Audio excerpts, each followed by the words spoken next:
Hello, everyone, and welcome along to the second episode of the Celtic World live show and the first of our Thursday shows. My name is Stephen, and if you haven't heard of us before, which is more than likely, we are a global fraternity of Celtic fans looking to connect with other Celtic fans all around the globe and hear about your experiences of following the club, whether you live in Glasgow or anywhere else on the planet. So if you like what you hear, please hit like and subscribe, even if it's only a sympathy vote. So I'm delighted to be joined tonight by my ever regular colleague Gav and also by James. So quickly, Gav, do you want to say hello and who are you and where you're from? Well, yeah, my name's Gav. I'm from Belfast, Northern Ireland, but I'm living in Malaysian Borneo, in fact, and we've got a few little things to aid that process of describing where we're all currently at. That's the island of Borneo in the middle of the screen, and I'm in Sabah, which is one of the two Malaysian states in the north. See where that little red dot is? All right, and we're also joined tonight. I'm delighted to be joined by James. So James, you want to just tell us where you're based and a little bit about yourself? Hi, thank you. Good afternoon. My name's James, and I'm from Motherwell, originally in the west of Scotland, and been living out here in Alicante, sunny Alicante, for the last few years. And along with Mark, we co-founded the Celtic Supporters Club here, the Fergus McCann Alicante Celtic Supporters Club, 3 years ago. All right, thanks, James. So as I say, my name's Stephen. I'm based in Sydney, Australia, which is Australia's premier city. So if you're from anywhere else in Australia, you get it right up you. Sydney's the best. So as we do with all our new contributors, James, we might just ask you to give us a brief summary of how you started, how you got into Celtic, what's your earliest memories of watching the team, and maybe what's your sort of favourite moment being a Celtic fan? I think getting into Celtic, like the majority of people, it's just a family thing. It's just been raised, your father being a Celtic fan. My earliest memory of anything Celtic related was getting a full kit for Christmas. It must have been around the early 70s, 71, 72, 73. And I specifically remember the hoops were on socks at the time and running around with the Celtic kit on. And that's the earliest recollection. And after that, it was just everything was about Celtic. And everything. I mean, I don't recall my first game or anything like that. Obviously, so long ago. But really, that's just why I got into Celtic, because it came from the father. The family traditionally were of Irish heritage. So that was where Celtic grew from. I mean, we all have so many memories, so many magic moments following Celtic. I think the one that probably sticks out for me is a little bit unusual. It's a moment that I wasn't actually at the game, but it was when Tom Rogic scored that last minute winner in the Invincible season, and it was just the disbelief. I remember I was in a bar in Glasgow, a Celtic band. We were jammed in like sardines, me and my sons, and it was ground floor. And when that goal went in, the mayhem. And I think we'd seen each other 5 minutes later. The drink was everywhere, everywhere was flowing. And again, it's weird because I wasn't at the game, but it was just an unbelievable memory. And that, of everything, sticks in the memory more than anything else. So that's kind of just my Celtic thing. I mean, I've obviously been a mad follower since I was a child.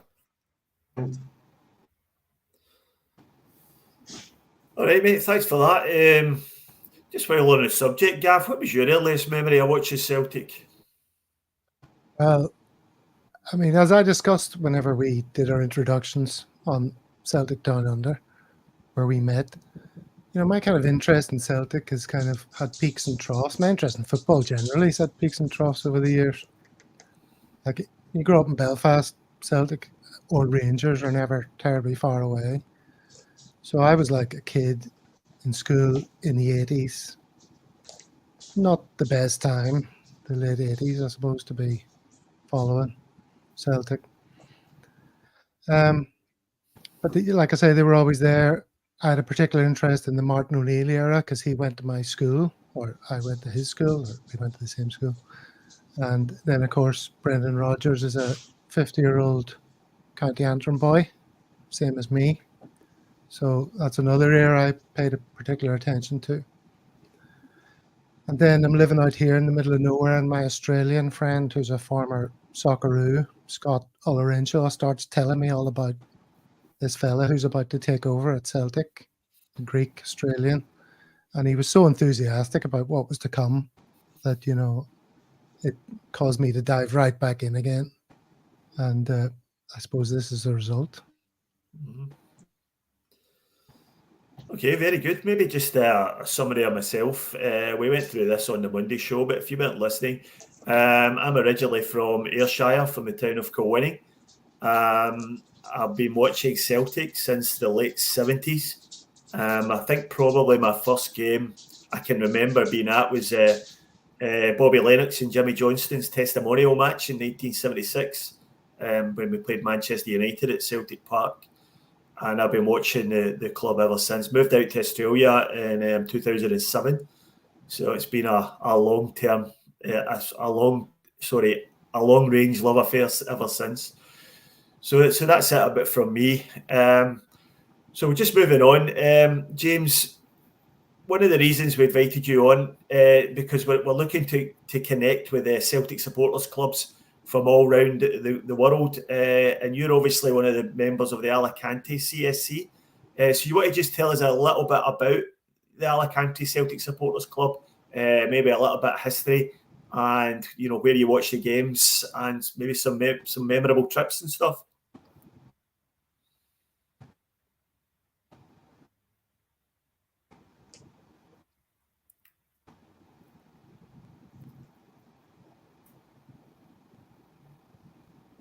James?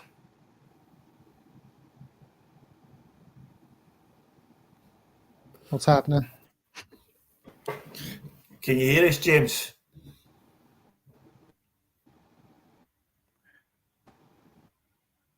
It seems not.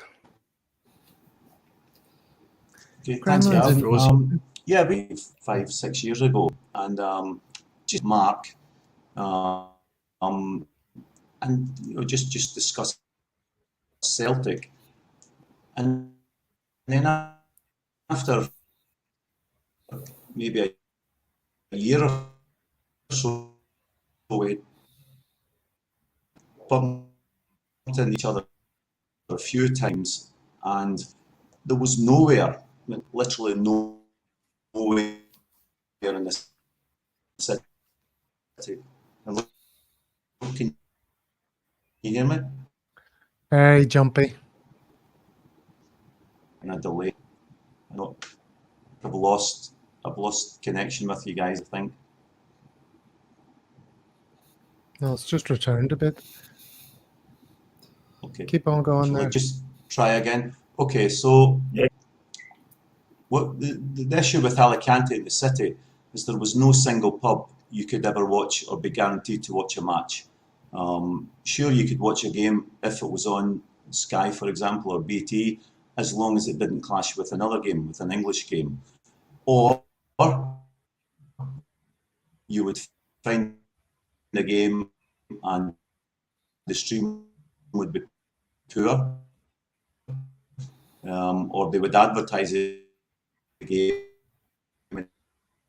and not show the game. And when it came to a Glasgow derby, then it would be the time it wouldn't be a comfortable environment. So we wanted somewhere that would guarantee watching watching Celtic matches for. We discussed the name of the club, the Fergus McCann Alicante Celtic Supporters Club, because we really wanted it to be in his image. We wanted it to be in peace and comfort. and watch, guaranteed to watch Celtic games. So that's how we came about, and we approached the pub. It was called Robin's at the time, just outside the city centre, and we think of the old-fashioned snug or 8 people, and that was it. So we started with maybe 5 or 6 people watching the snug, the watch, and things we were going in the first season. We were going from strength to strength, and then COVID hit, and like everywhere else, it hit the bars, and the bar had to close down. So effectively, that ended our season. Unfortunately, that bar could never recuperate from that, and in our second season, the COVID season, we had to find new premises. So we did in the city centre. We went to another place called Murphy's. It was fine. We like most clubs, we just survived in the second season, to be honest. The COVID season.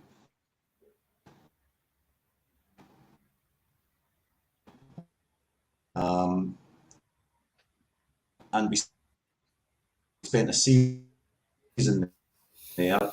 Numbers weren't as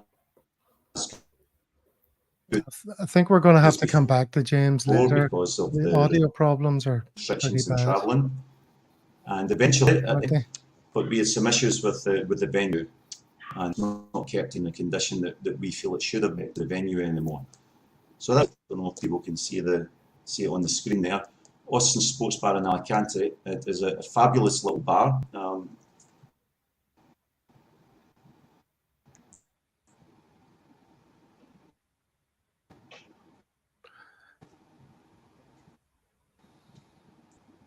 Steve, let's Yep. move on to something else. And hopefully it'll clear a little bit so we can get back to James. All right. Okay. No worries. Okay, that was good. That was a good summary of the Alicante CSC. So thanks for that. We'll just move on and talk a little bit about where the club is just now, and we'll start looking at where we are after the pre-season. So we've just played our last pre-season match against Athletic Bilbao at Celtic Park, and I just thought I'd get your guys' opinion on.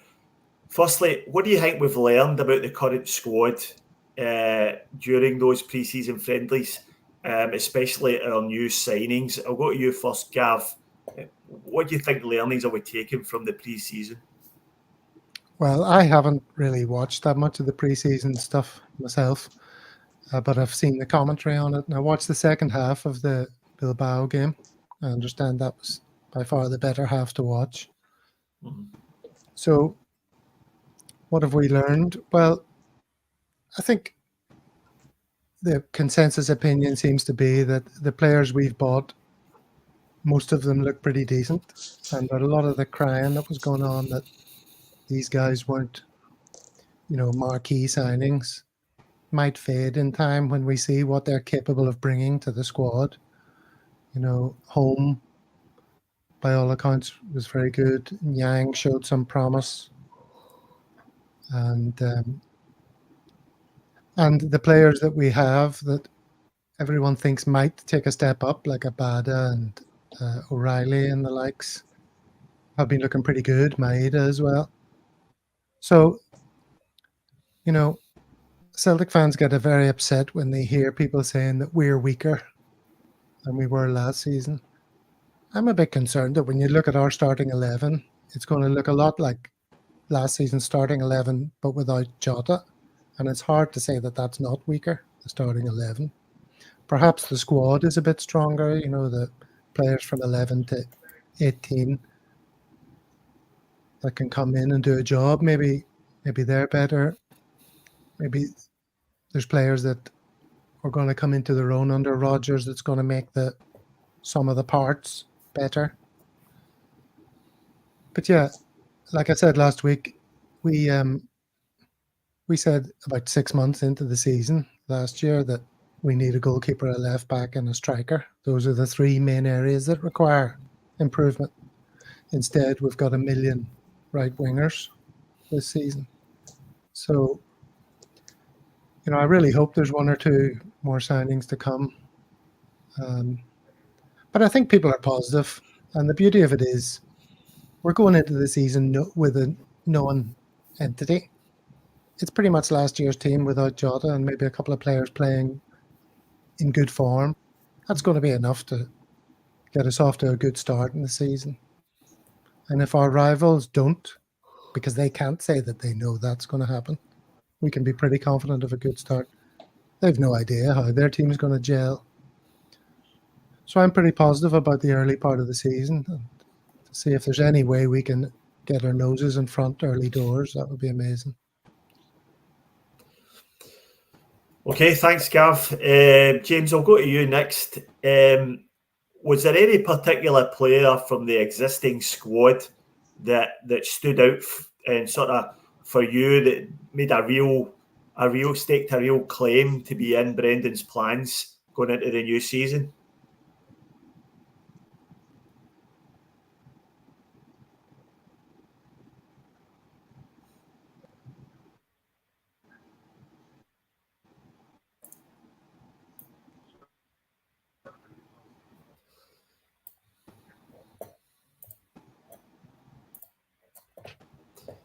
Okay, so I'm going to assume James isn't hearing us. I think there's a huge delay. I think that's the problem. Yeah, okay. All right. I'm going to start answering your question in a second.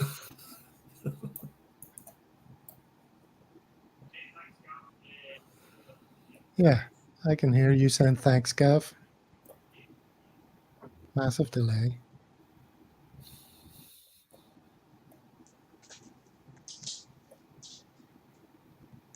Here we go.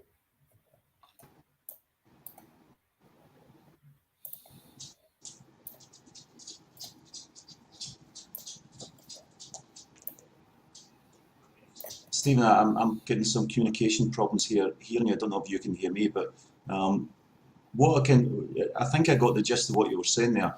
The current players we have, I think O'Reilly's looked much sharper pre-season than he had. I thought O'Reilly came on the scene, was doing really well, and then I think he faded a little last year and found himself out of the team a few times. I think he's looked pretty sharp in pre-season.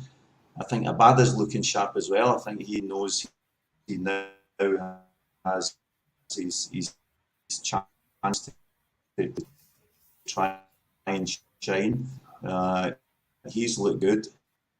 And Hatate, I think Hatate's made it clear he wants to play certainly at a higher level league-wise. And I've got no issues with that. They need to go and prove themselves and get themselves a move if that's what they want. So I think of the players we have in the existing squad, those three have kind of stood out for me.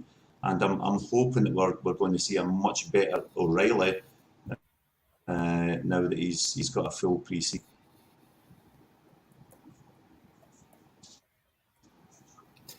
Okay, and what about Gav? I'll maybe go to you. What have you reckoned to Bernabei's performances in the sort of pre-season match? Did you think we're still looking for a left back? We've spoken about this on the Celtic Down Under podcast for ages about how we need a left back. There's a few people saying that Bernabei has looked good in games. He certainly looked good going forward. Do you think he will provide the competition we need for Greg Taylor? Well, I suspect James is going to start speaking again as I'm halfway through this. But anyway, we'll go for it. Yeah, he's looked good in an attacking sense. Don't think he's a fullback particularly. Perhaps Rodgers will fancy him and find a place for him because he's obviously a decent footballer. No question about that. But I mean, that side of our defence is an issue. We have two wee time bandits there, and the high balls are going to cause them problems. We don't have any muscular, big, athletic left back who's going to throw the tackles in and defend that side. So that does feel like a weak point to me. If you had an Alistair Johnston on either wing, you'd be laughing on either side of the defence. I mean, but I'm fond of Bernabei, but it's a bit like the slate is wiped clean to some extent with some of these guys. My patience and a lot of people's patience had maybe expired for Bernabei, but it's a new manager, new ideas, new formations, new tactical requirements of players. So it could be that he fits much better into things under Rodgers than he did under the previous manager. And I'm hopeful of that. But I don't think he's going to start. I think Brendan Rodgers has been wanting to have a good look at him, but I suspect our lineup, and I know we're going to talk about this later, but I suspect our lineup is going to look very 2022-23.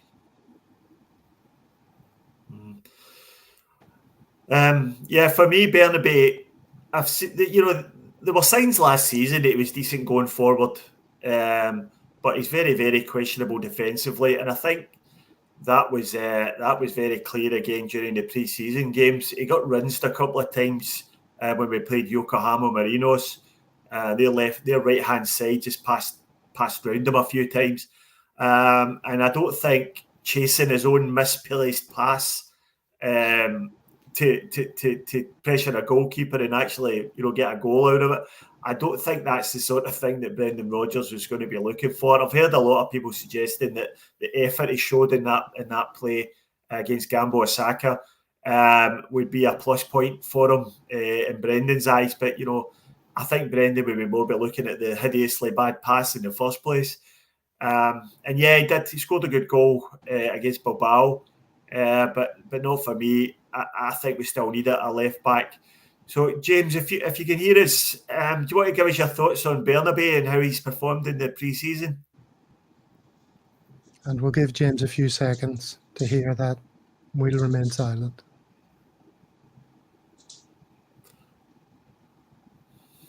I think I've got on until you're talking about Bernabei and his strengths and weaknesses. So I think I'm up to speed now. Yep. Yeah. I mean, for Bernabei, for me, it's just been a massive disappointment. Yes, we can all say at times going forward they can look okay and they can put the odd good cross in, but that's the basic of any professional footballer. I think defensively he's been all over the place. I think we all want players to do well, but for the money we spent on them and the development, I haven't seen it. And for me, if Taylor's not there, I think we've got a real worry at left back, because for me.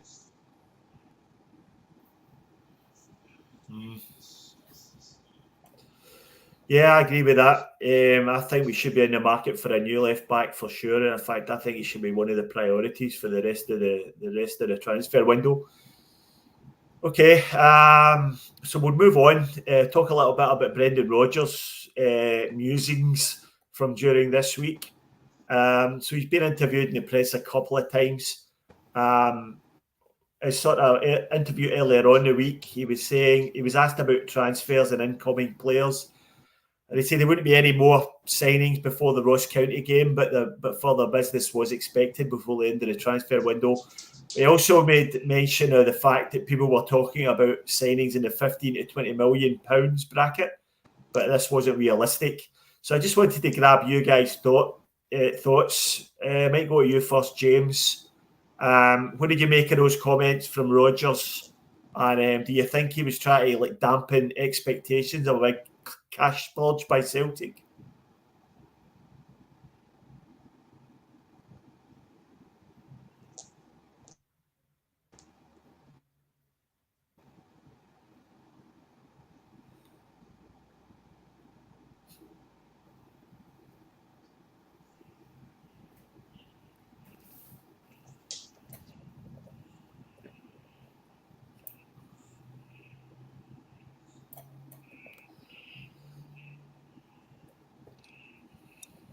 So I never caught the end there. Okay, can you hear me, James? Yeah, I just never caught the very end there. Were you asking me my thoughts on Yeah, the your transfer thoughts on window? your thoughts on Brendan Rodgers' interview this week, talking about incoming Right, got it. transfers. Okay, I think the revelation, if it was that we're not looking at 10, 15, 20 million pound signings, Celtic never have. There's nothing new about that. Some people expect us to. Celtic are not in that market. You can take a risk on a £5 million signing, but that brings with it a certain level of wages. When that doesn't work out with Ayeti and Barkas and these people, that leaves risks on 15 and 20 million pound players. Well, for a start, you have to find those wages, and it's 4 or 5 year deals. If that player doesn't make it, then you've got a major issue in your hand. It also can then upset your existing, and they're on 70 grand a week. It's too so. It was no surprise for me that Brendan said that. Where I think we are squad wise, I think we're a very strong position. I still think we're the best squad in the country by a distance, and I do think we'll strengthen. I think we will get another couple of, shall we say, more established to come available until the very last days of the transfer window. I mean, that's when we got CCV, that's when we got Jota, and we're in the position that we can wait. And I've got no doubt Celtic are actively looking at who's going to be available. And some of them will simply not be available until the last few days. So I don't believe Celtic are just sitting and waiting.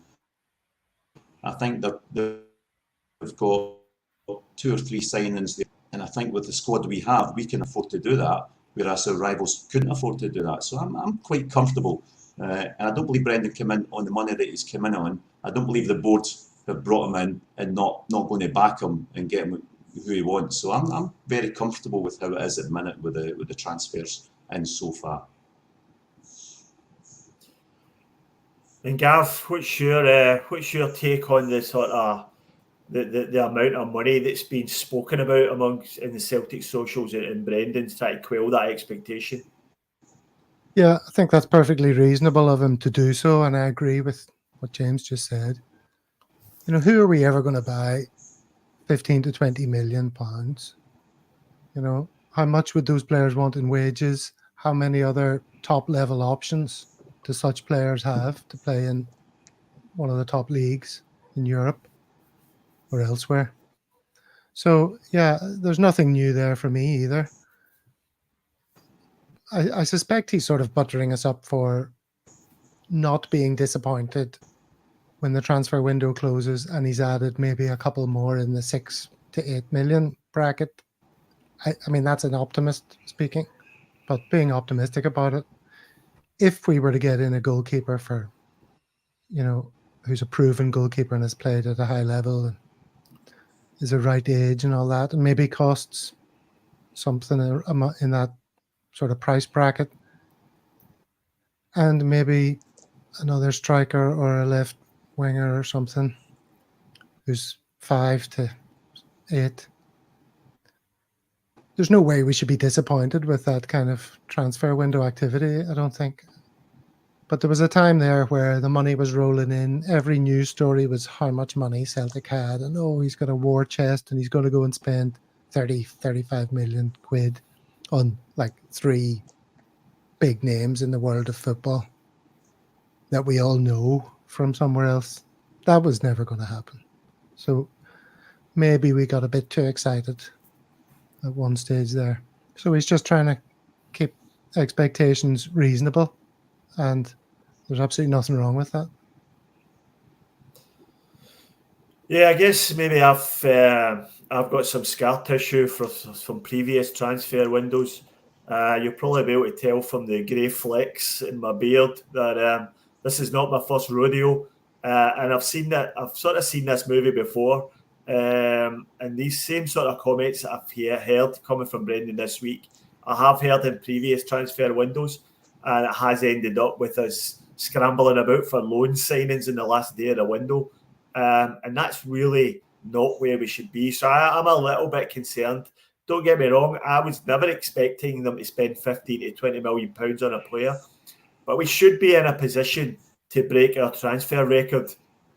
We should be have faith in our own scouting processes, that if we identify a player in the 10, 12 million range, we should have enough faith in our scouting processes to go and buy him, and we certainly can afford it. I think there's just a bit of a cop-out by saying we just can't afford these players and we can't afford their wages. You know, our top earners, Callum McGregor's probably earning around about 40 odd, maybe even 50 grand a week.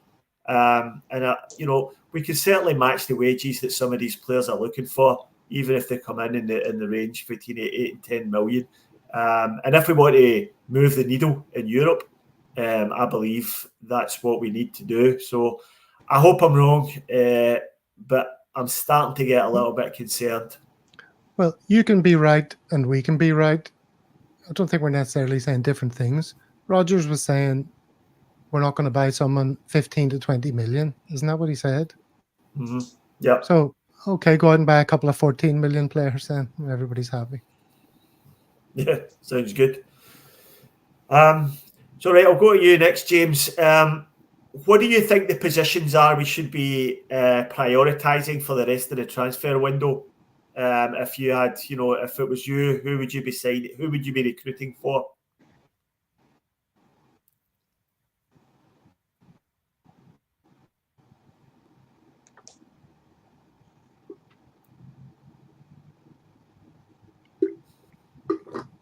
I think it's also finding players that are willing to come to Scotland, to our league, in that price bracket as well.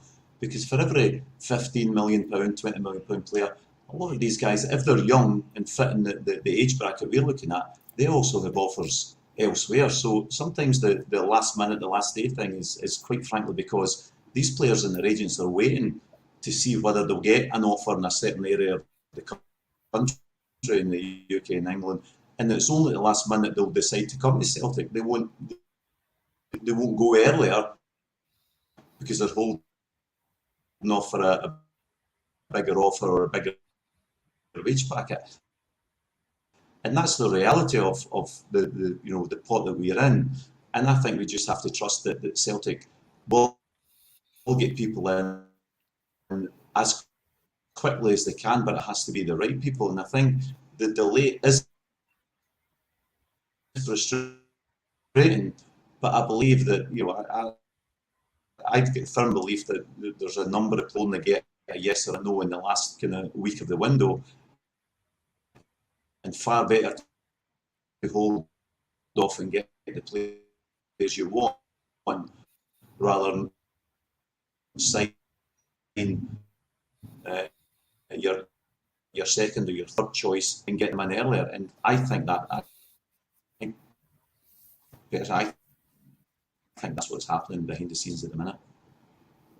Well, before we move on, just want to point out that Brendan said quite a few things in interviews recently, and he even gave us a mention, would you believe, this little podcast or YouTube channel, whatever we are. So I'm just going to add that to the stream.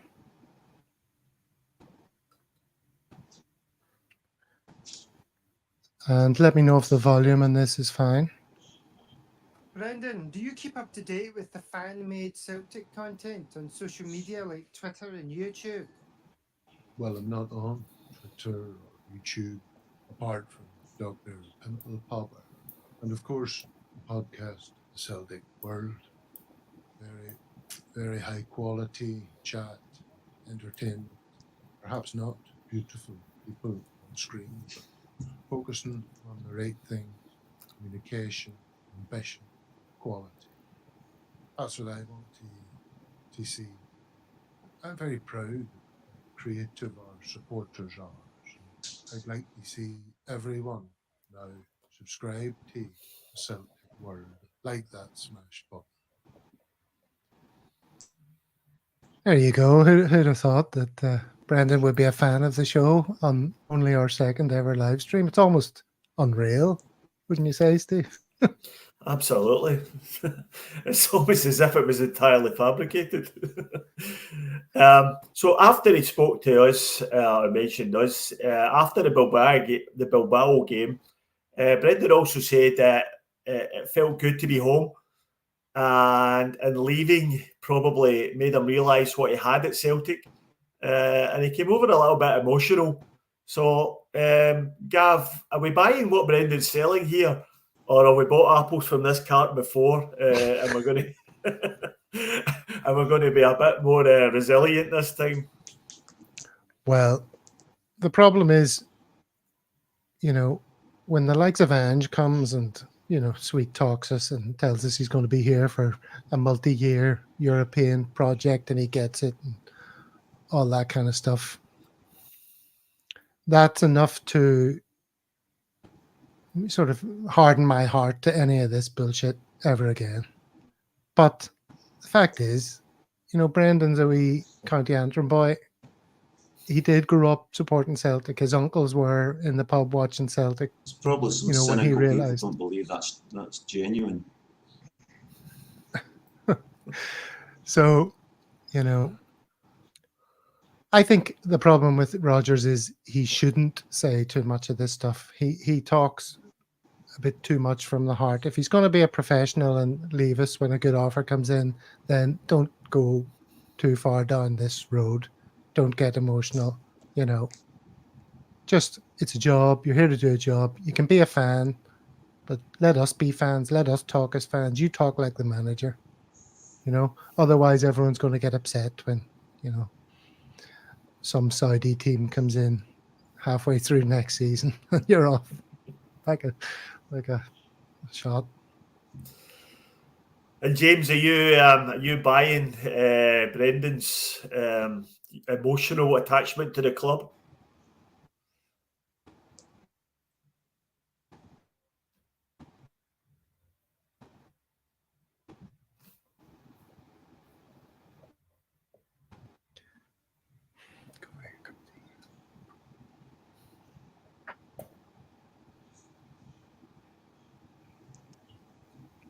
So, at the end of the day, I do believe that he's, it's a matter of fact, he is a Celtic fan. He was raised in a Celtic family, but he's a professional coach, and he came here. He did a good job the first time around. Some was saying an outstanding job, and it was clearly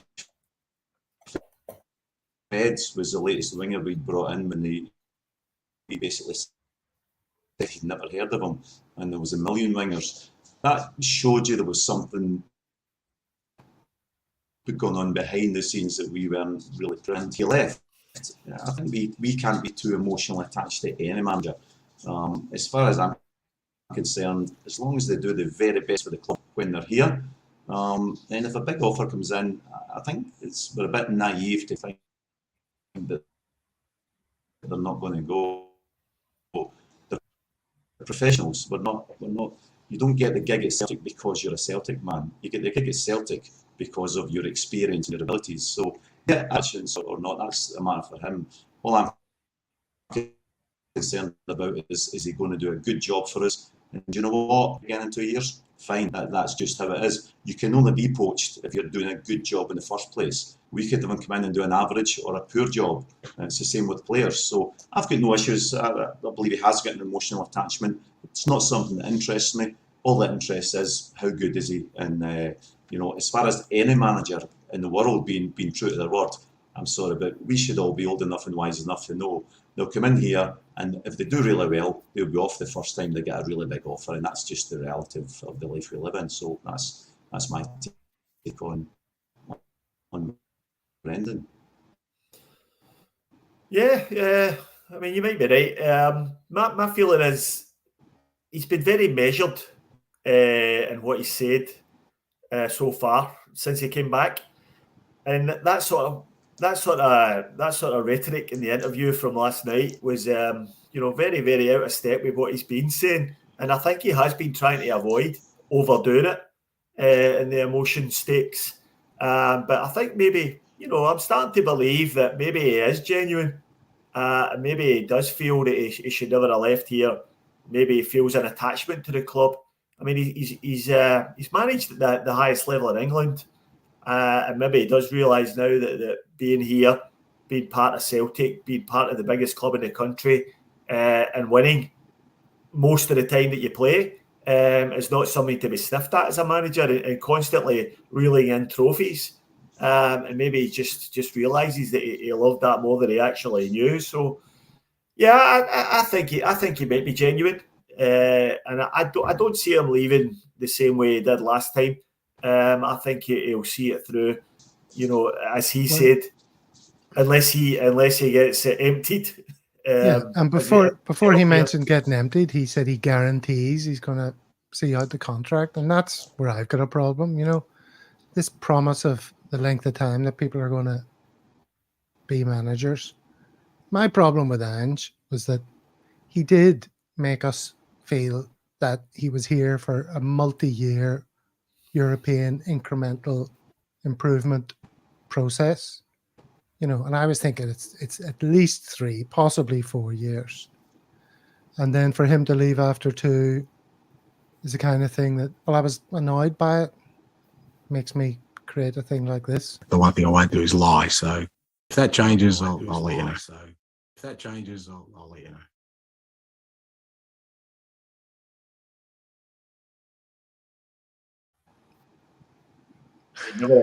Never be accused of lying. And those eyes. Love reproach. All right. So moving on. First game of the season. First game of the SPL season on Saturday.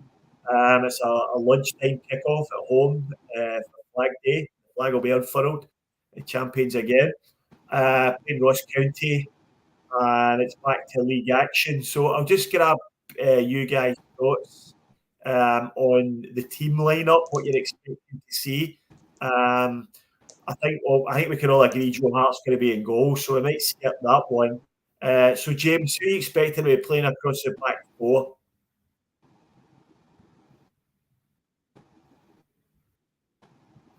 And run through the whole team when you eventually hear this question.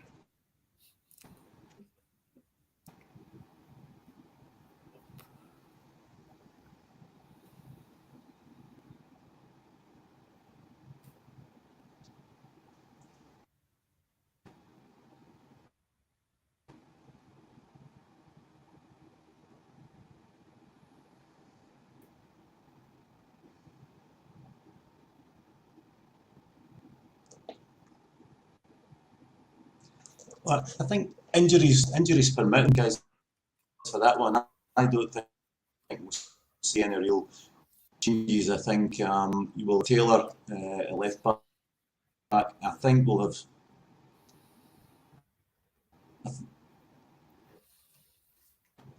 Yeah. Sorry, again, I don't know if I'm coming in or out at the wrong time.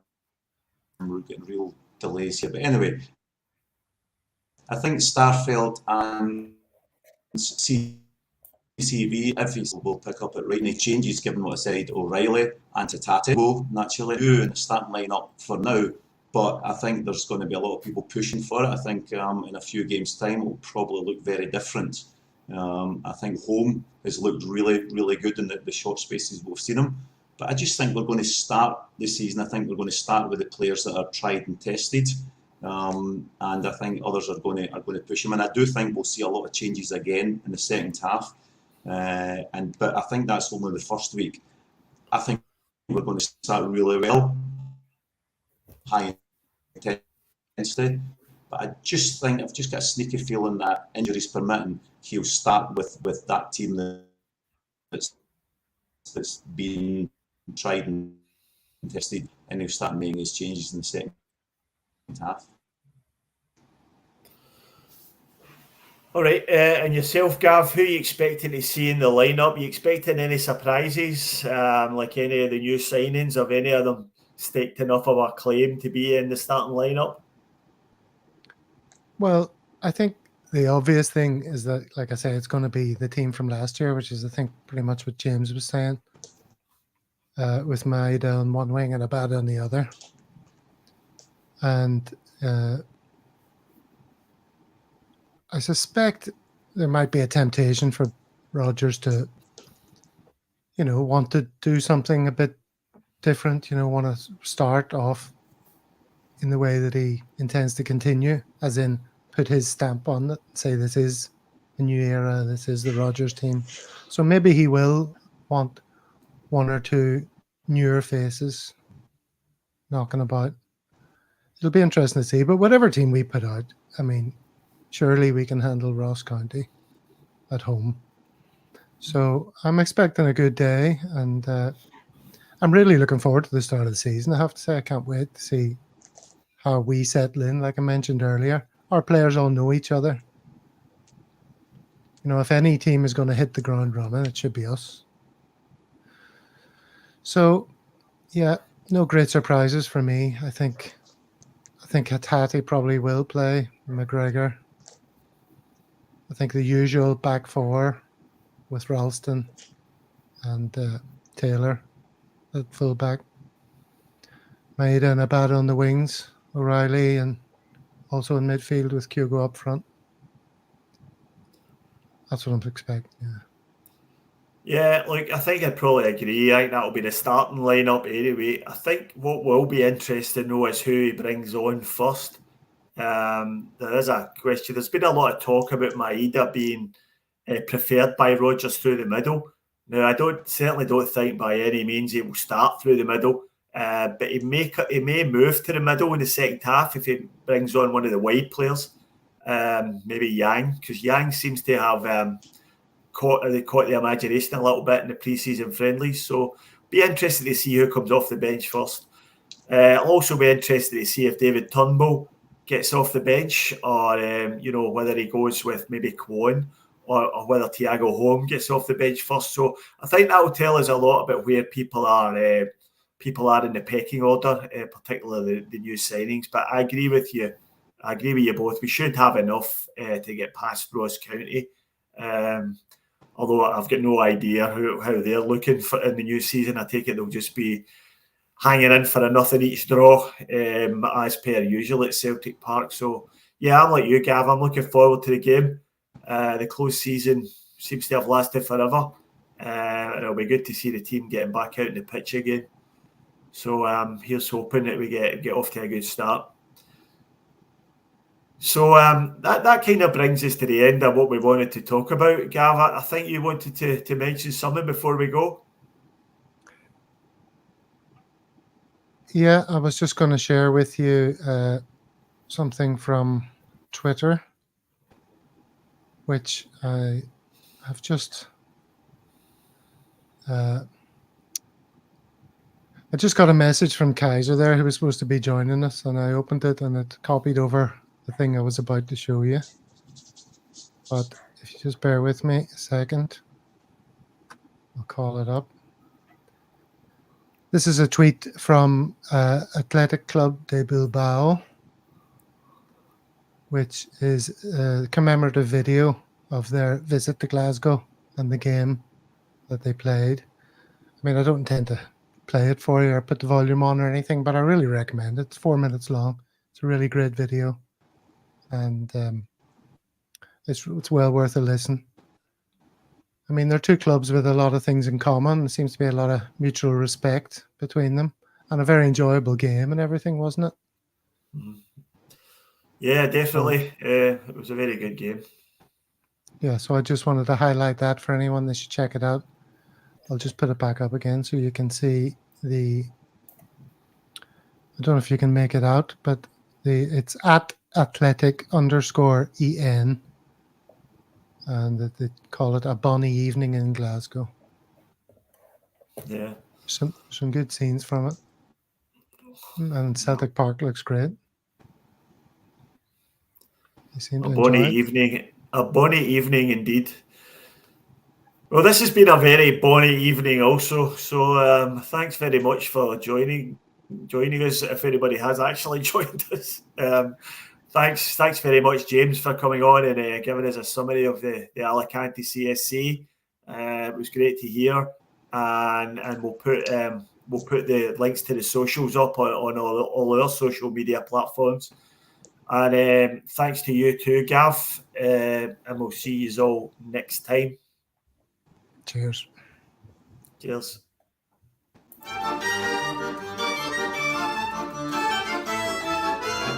Apologise if anyone's waiting on